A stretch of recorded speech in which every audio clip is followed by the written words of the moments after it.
امریکی خاتون جولی نیمن نے Gambat institute of medical science میں علاج کے لیے آن لائن رجسٹریشن کرائی، وقت ملنے پر پاکستان آ گئیں۔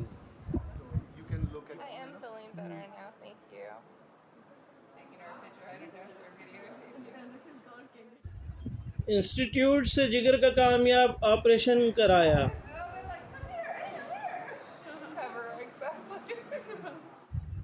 امریکی خاتون کا کہنا تھا کہ اگر یہ علاج امریکہ میں کراتی تو وہ مہینوں لگ جاتے، یہاں بہترین اور سستی سہولیات فراہم کی گئی۔ Really a very nice, very small community, but an amazing community. The hospital here is actually top of the line, from the doctors to staff to the medical supplies. It's one of the best that I've ever actually been at. And I've traveled all over the world. This hospital is a prime example of people that are willing to take care of and help people for very, very limited things. They really provide excellent quality care for nothing here, and it's amazing. मुझे कहते college गमट में हो नहीं सकते, अब post graduation शुरू कर रहा हूँ, इधर से PhD निकलेंगे, इधर से MRCP इधर से बाहर इधर ही कराएंगे, तो FCPS इधर कराएंगे, हर चीज़ हम इधर।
Knowledge and all the awareness. यहाँ का माहौल बहुत अच्छा है, जैसे कि हमारे डायरेक्टर भट्टी साहब ने पूरे स्ट्रक्चर के ऊपर यूनिवर्सिटी के बहुत मेहनत की है। उसके साथ साथ लाइब्रेरी का स्ट्रक्चर बनाने में उनका बेहतरीन किरदार है, क्योंकि हमारी लाइब्रेरी का जो स्ट्रक्चर बनाया गया है